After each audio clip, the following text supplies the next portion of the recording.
Violência, entretenimento e economicismo. Violência como? Já tem estudos dizendo assim que a maior parte dos crimes que acontecem é contra o patrimônio, né? Roubo, furto e tal. Eu, por exemplo, já fui assaltado 5 vezes, né? Uma vez em Belo Horizonte, outra em São Paulo, outra no Rio, outra em Roma, na Itália, e outra em Houston, nos Estados Unidos. Então, foi em vários lugares do mundo. É. E agora, mas os crimes que são mais trombeteados pelos meios de comunicação são os crimes de homicídio, os assassinatos e tal. Isso é minoria. E aí o que acontece? O senhor está propondo não falar? Não, eu acho que tem que ter muito critério, principalmente tem que ter ética na programação televisiva. Então, por exemplo, eu tenho notícia que há grandes do poder econômico que às vezes pagam grandes bandidos para, por exemplo, incendiar um ônibus às 18, 19 horas, quando é na hora do Jornal Nacional, ele está sentado na televisão porque ele tem certeza absoluta que aquilo vai ser transmitido no Jornal Nacional. Aí quando 150 milhões de brasileiros, ou quase 200 milhões de brasileiros, vê aquilo como uma droga injetada no tecido social a partir dos olhos. A droga muitas vezes vem pela veia, né? E esse vem pelo olho. Injeta-se no tecido social o medo. Aí instaura-se o medo. Aí o que acontece? Antigamente Maquiavel dizia, se você quer dominar, divida. Hoje parece que é assim, se você quer dominar, meta medo. O povo amedrontado se recua, se fecha. Quem pode, aumenta os muros, remive, cerca elétrica, cachorro, guarda vidro, segurança particular, carro blindado. Assim alimenta a indústria da segurança, que está lucrando e muito. Então, a grande parte da segurança que está aí, ela não é por acaso, ela é interessada, ela beneficia quem? Primeiro beneficia os grandes industriais da segurança, que vendem muito. Outra coisa que causa um estrago muito grande na sociedade, que aí, cada pessoa ficando fechada na sua casa, a gente vê muito, na igreja muita gente fala assim, olha, Frei, tem que marcar as reuniões durante o dia, porque nós não temos coragem mais de sair de casa para ir numa reunião lá na igreja à noite, não, e o medo de ser assaltado na rua. Então, você, assim, trombeteando violência aos 4 ventos, você dissemina e cultiva o medo. Isso causa um estrago social. Então, assim, é muito grave. Por exemplo, eu visitei Cuba, fiquei lá durante 10 dias, lá tem uma perspectiva mais ética nisso. Tem determinados tipos de... aliás, primeiro que não acontece, é muito raro os assassinatos, né? Mas, assim, o grosso da programação não é isso. Outro grave problema é uma pauta de entretenimento. Então, assim, os grandes programas de auditórios, em parte as novelas envenenadas com muita propaganda comercial, causa quase que um efeito de lexotan nas pessoas, as pessoas ficam... Então isso alimenta o individualismo. Depois o economicismo, que é reduzir o ser humano à dimensão econômica. Então fica só notícia só de economia, né? A bolsa subiu, a bolsa desceu, vendeu tanto, tal, o Brasil vai crescer, tal, a crise, a dona crise, a crise. E não, exportou tanto, não sei o que lá, mal, o desemprego está crescendo. Isso é uma dimensão da vida, mas o ser humano, nós somos infinitas dimensões. Temos a dimensão cultural, social, antropológica, amorosa, afetiva, psicológica, sociabilidade. É preciso mostrar também as outras dimensões. Aí nós estaremos marchando rumo a uma cultura da paz, com justiça, né? É porque a gente precisa. Lá um pouquinho lá atrás, eu estou deixando o senhor falar, porque depois eu quero saber do senhor no segundo bloco, nesse primeiro ainda não, que está quase acabando. Mas lá atrás a gente falou dos caminhos das pedras, né? Sim. Para ter segurança pública, né? O que a igreja propõe, então? Vamos dizer, os 10 mandamentos. Mas eu queria que o senhor falasse... Os itens. Os 10 mandamentos para ter uma segurança pública. O que a igreja propõe? Eu gostaria, com a sua licença, o senhor responder no segundo bloco. Nós vamos para um rápido intervalo e em instantes voltaremos a conversar com o Frei Gilvander Moreira, pároco da Igreja do Carmo de Belo Horizonte. Um momento só. Voltaremos já.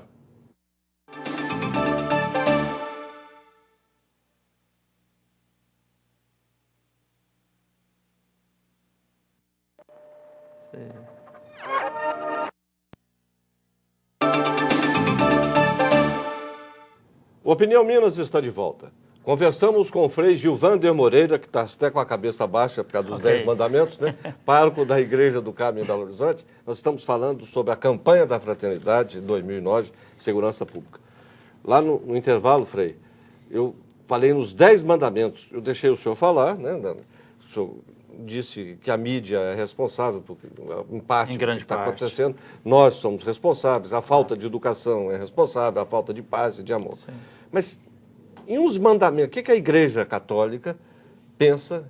Quais são os principais mandamentos para ter uma segurança pública boa, Frei? Beleza. Talvez, em vez de falar em mandamentos, falarmos em, por exemplo, não 10, mas 10 princípios. 10 princípios. Para nortear, para ser um facho de luz.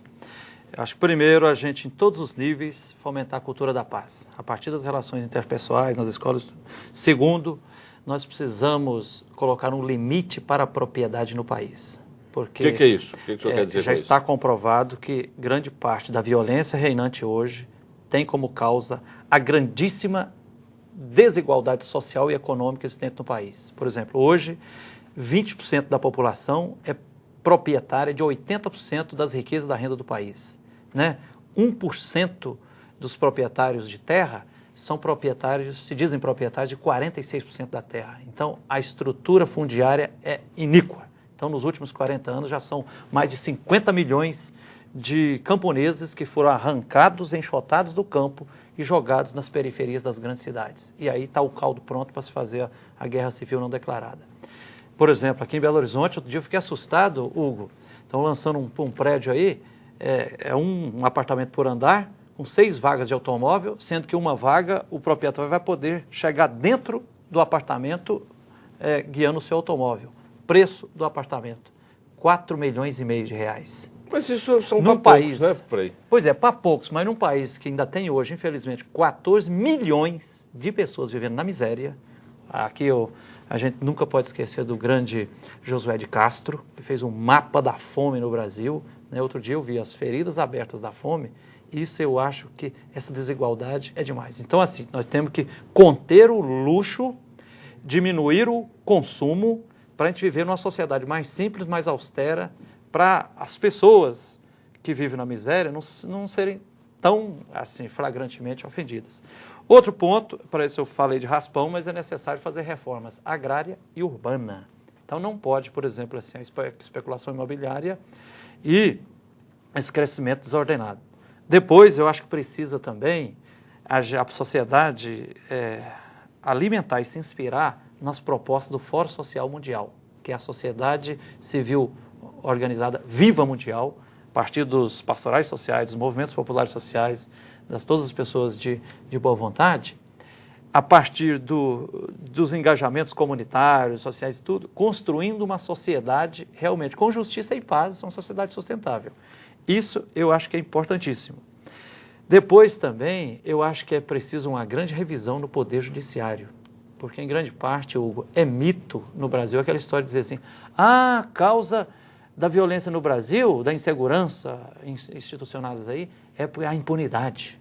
Cuidado. Hoje, para os pobres, está tendo punição em demasia.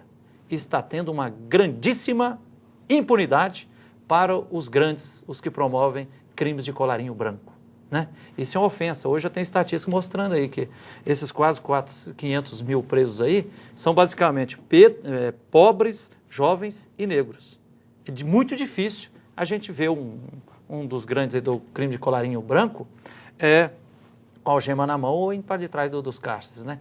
Então é preciso realmente o Poder Judiciário, os operadores do juiz, sejam juízes, desembargador e tal, e todo mundo, né, a começar lá do cabeça do Supremo Tribunal Federal, que realmente a lei seja para todos e não só para punir a classe que já está sendo vitimizada. Essa é uma outra grande... Depois, eu acho que cultivar a perspectiva do ecumenismo. Né? Então, o senhor está propondo, para a gente traduzir para as pessoas agora, nesse ecumenismo, que todas as religiões se unam e convivam em paz. Então vamos lá, como fazer isso, Frei? Porque é o seguinte, aqui o meu colega Frei Cláudio Van Baale não esmorece nunca de tanto insistir, diz, olha, hoje nós temos a causa de opressão, de violência, não é só o poder econômico e político, é também o poder religioso. Então, enquanto não houver